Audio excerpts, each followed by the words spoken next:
Hi, my name is Cold Beer, and let's start with the Eternal Cylinder.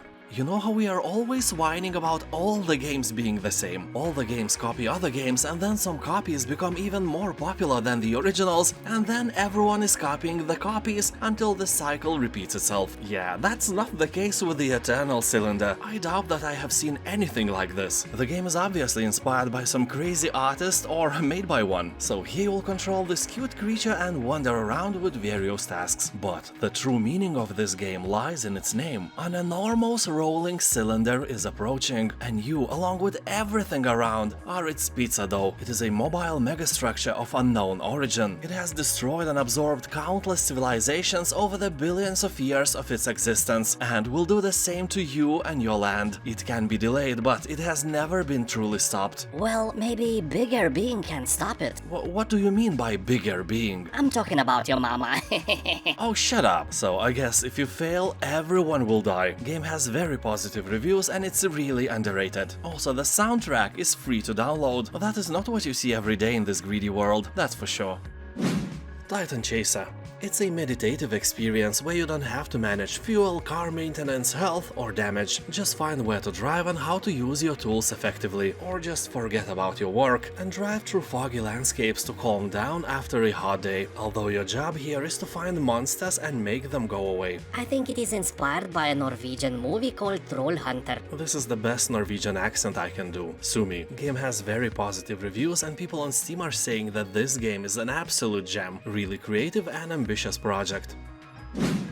Sable. Here you'll embark on a unique and unforgettable journey and guide Sable through her gliding, which is a rite of passage that will take you across vast deserts and mesmerizing landscapes capped with the remains of spaceships and ancient wonders. You'll explore the dunes on your hoverbike, scale monumental ruins and encounter other nomads as you unearth mysteries long forgotten and discover what you're hiding behind your mask. The game is single player only and you can already see that it is a work of art. There is a lot in this world just waiting to be discovered and explored.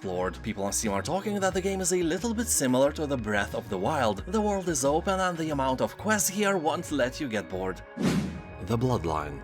This is an open-world fantasy action RPG where you will take on a role of a descendant of a magical lineage. You are gifted the power of foresight by an ancient god to protect the world from evil. Here the adventure is yours. You will follow quest lines to help the people or roam the world freely at your own pace, allowing organic opportunities or organic deaths to arise. You will reform bonds between kingdoms, construct a village and prepare the world for the return of evil stuff. Just like in the Elder Scrolls games, here you will explore the world, join various guilds, hunt magical creatures, or become a bard at the local tavern. The game doesn't hold your hand or penis, you can enjoy and experience it in any way you desire.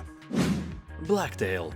Here the choice is yours. Will you become the guardian of the woods or the terror nightmares are made of? You play as Yaga, a 16-year-old girl accused of witchcraft and expelled from a medieval settlement. Well, I know what I would be doing after that. Definitely not helping poor folk from the aforementioned village to heal their sick cattle. No, I would rather secretly put pineapple in their potato salad.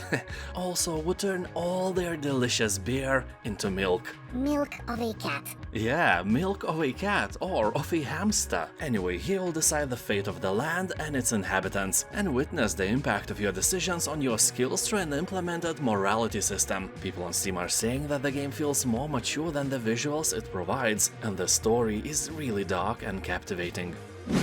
Starbound. This is basically a Terraria in space where you create your own story. There is no wrong way to play. You can go and save the universe from the forces that destroyed your home, uncovering greater galactic mysteries in the process. Or you may wish to ignore this heroic journey entirely in favor of colonizing uncharted planets, collecting rare creatures, or delve into dangerous dungeons and lay claim to otherworldly treasures. Discover ancient temples and modern cities, trees with eyes, mischievous penguins, and talking ding-dongs. Well, you'll be first to find those, but you never know. Universe is endless. Choo-Choo Charles. Here you'll navigate a massive play area in a cute little train, and your mission here is to kill and destroy another train, which is a bloodthirsty spider train named Charles. So Mr. Charlie is a very bad train. He misbehaves by eating people alive. He's very hungry train, and he won't stop until you stop him. With machine guns, rockets, and other weaponry. People on Steam are praising the game for having a great story, characters, concept, and design. It's a short game though, it will take about 3 hours to beat it, but those hours will be legendary. Game has a very positive review score, so don't hesitate. If you ever wanted to hunt for some killer spider train, it is your chance. The biggest downside of the game is that you can't romance other trains or Charlie himself. It would be great if the story took a turn towards breeding new Charlies, so you can cross that out of your bucket list yet, but who knows what next patch will bring us. CryoFall. This is a sci-fi colony simulation survival game set on a forgotten planet in a distant future. You will join the world together with other survivors to rebuild your civilization from scratch. Start with primitive technology and simple tools, and use them to progress towards modern industrial might and even beyond, eventually reaching space-age technology only seen in science fiction. So it's a science fiction game where you seek to achieve some science fiction. CryoFall can be played either as a relaxed player versus environment experience with no competition, or as a brutal and unforgiving PvP. Make your choice and join one of the many available servers with different game modes, or host your own and invite your friends to join you. However, it's important to keep in mind that CryoFall is not for the faint of heart. The unforgiving environment can be brutal, and you might find yourself in situations where even a tardigrade would be jealous of your survival skills. X4 Foundations. This is a space sandbox game where thousands of ships and stations trade, mine, and produce. In this universe, you can grow from being the lone pilot of a fighter ship to managing a vast empire, commanding your fleets, and designing colossal space stations. The game is single player, so all this goodness is entirely your adventure. You'll encounter first-person action, boarding ships and visiting their bridges, and will have to put your filthy fingers on expansive strategy and management simulation. Here you will choose your own path at your own pace. You can start your journey from a number of different beginnings, and as a number of different characters, each with their own role, set of relationships, and different ships and technologies. No matter how you start, you are always free to develop in any other direction, although people are complaining about unskippable dialogues and bad controls. Season, a letter to the future. This is a beautiful open-world narrative visual novel where you play as a young woman from a secluded village exploring the world by bike for the first time. You will collect memories before a cataclysm washes everything away. The game will take you on a quest to discover a new world, one unknown yet familiar. You will document, photograph, and record life as you find it, while you still can. Each recording tool captures a different layer. Sounds and music, art and architecture, the stories of characters living through pivotal moments. Your tools peel back these layers until you grasp the culture, history, and ecology underneath everything. Game has more than 90% of positive reviews, and could be great for you to take a rest from various hack-and-slash bloodshed-infused titles and try something different instead. Everything. Now, if you wondered if we live in a simulation, this game is a great example of how it can go if someone who created or simulated universe decided to play a bit with it. And I'm not talking about making your nose even larger for fun, no, game has a much bigger scale, although not as big as your mama. Everything is an interactive experience where every object in the universe is a playable character, from animals to planets to galaxies and beyond. Travel between outer and inner space and explore a vast interconnected universe of things without enforced goals, scores, or tasks to complete. This is a sandbox where you can sink a lot of your time, and it is more of an art than an actual game, but it works as a great stress reliever. Some say even better than potato salad. No, actually nobody said that, at least in this universe. Yonder, the Cloudcatcher Chronicles. This title can be real entertaining for those who like farming and crafting games like Stardew Valley, My Time at Porsche, and similar ones. Although it's not on the same level of quality, it's way shorter and smaller than those aforementioned, but it's really cute and interesting. If you have a hunger for games like that, it may be a good choice. Yonder is a relaxing open-world adventure set in a natural island paradise with 8 distinct environments ranging from tropical beaches to snow-capped summits. But this land is not as perfect as it seems. The mysterious Murg has taken hold of a land, so your task is to remove it. Scum.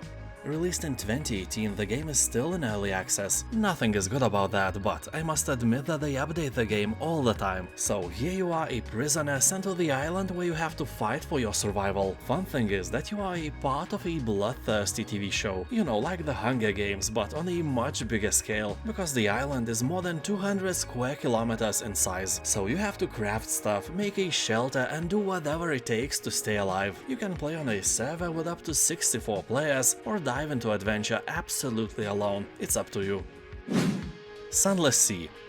This is a horror gothic game. Here you'll be able to explore the Victorian Gothic universe of fallen London, with a focus on exploration and exquisite storytelling. But be careful, some trips might lead you to a certain death, or worse, cannibalism, or the worst, lack of potato salad. Anyways, people really enjoy the beautiful art of this game. Here you'll also meet some very well painted Lovecraftian sea monsters, and the whole vibe in general is very ominous. Even though you will have to read walls of text here, you will do that with joy because the writing is fantastic. But don't expect fancy combat or fast plot lines full of exciting events. No, game is slow, but the brilliant storyline, writing quality and world building aspects are all handled very well. The only downside is, since you will die a lot, you will have to start over. If the giant crabs, sentient icebergs and swarms of bats don't get you, madness and cannibalism certainly will. And those nicely written texts won't seem as nice to read for the 10th time. Sunless Sea is more like choosing your own adventure novel than a game. If you like slow-paced, story-rich games, then get in the boat and try to fish the biggest marinated herring you can find. Yes, they come from sea already marinated, if you're lucky enough. Generation Zero.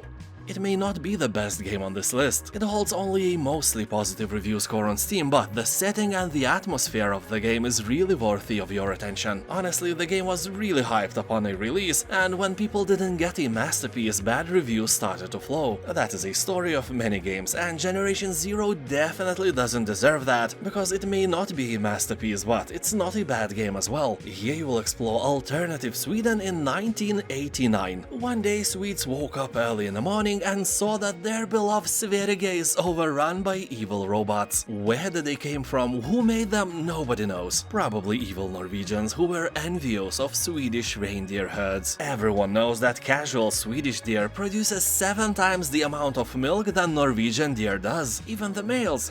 That is the fact, trust me, every Swede in the comments can confirm that. Anyway, the price is really wallet friendly, and most people who left a review on Steam have from 10 to a few hundred hours of playtime on record. Outer Wilds. It was named Game of the Year 2019 by Giant Bomb, Polygon, Eurogamer and The Guardian, so that alone should grab your attention. If it grabs something else or somewhere else, call the police. Here you are, the newest recruit of the Outer Wilds Ventures, a space program searching for answers in a strange, constantly evolving solar system. You will have to find what lurks in the heart of the ominous dog Bramble. Who built the alien city on the moon? Well, obviously aliens, but you know what I mean. Can the endless time loop be stopped? And why is potato salad so delicious? Answers await you in the most dangerous reaches of space. Game has overwhelmingly positive reviews, so you can't go wrong with this one.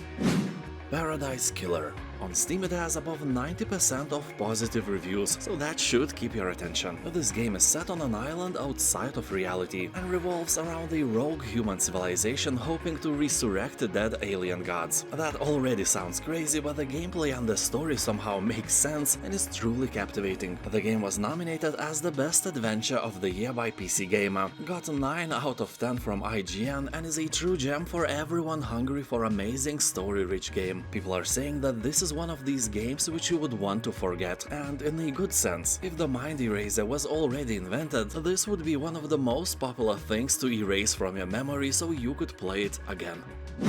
Stranded Deep.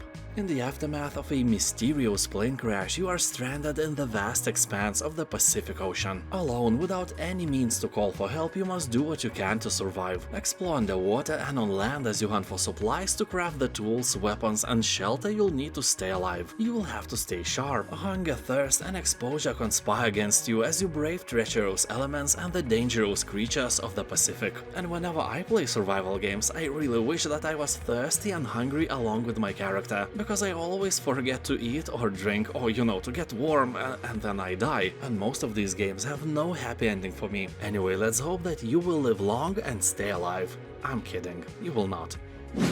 Empyrion Galactic Survival. This is an open-world space sandbox survival adventure. Here you'll build powerful ships, mighty space stations, and vast planetary settlements. Follow your greed and explore, conquer, or exploit a variety of different planets and discover strangest mysteries. You will have to fight alien, human, and other biological hazards and survive in a hostile galaxy full of hidden dangers. You can play as a lonely potato or team up with your friends, build new friendships, create alliances, or make war to conquer the solar system. The title combines elements from space simulations, construction games, survival games, and various shooters. About 80% of the reviews on Steam are positive. People say that the gameplay is way better than it looks, and that is always a good sign. Although many players are bashing the difficulty level of the game, some enemies are overpowered and also the learning curve is pretty steep. Tainted Grail: The Fall of Avalon. Recently I played it for several hours and I was really impressed. This indie dark fantasy title follows the Elder Scrolls formula to the letter. Here you play from the first-person perspective. You can use magic, shoot with bows, or swing mighty melee weapons. And the more you use one skill or another, the more powerful it becomes. Literally, the vibes from Morrowind are here as well. If you jump a lot, you will train your jumping skill and later you can jump higher. If you run a lot, you will start running faster. If you fight with a two-handed sword, your two-handed damage will become higher. If you make a bowl of delicious potato salad, well, you get the point, right? No, only left. Oh, shut up. Also, you can assign various perks and skill points when you level up and create your unique character. And the game really rewards exploration. You can find many hidden items, boss battles, or even entire huge areas if you go off the beaten path. I left starting area with about 15 jars filled with brain and several tongs of a drowner. Tainted Grail: The Fall of Avalon really delivers in the field of items and various stuff in general. Like in Elder Scrolls games, you can take items directly from the world and put them into your almost endless pocket. I did the calculations. If you really want, you can carry more than 100 hats. You probably may even become a hat seller. From where did you get these fancy hats, boy? Well, I kill people and take their belongings. Alrighty then, we'll give you 1 gold for the fancy one. That is a deal. Despite all that, keep in mind that the game is in early access and is not finished yet. And now, thank you for watching, and don't forget that in my channel you can find hundreds of videos like that with new ones released almost every day. Have a nice day and I'll see you next time. Bye.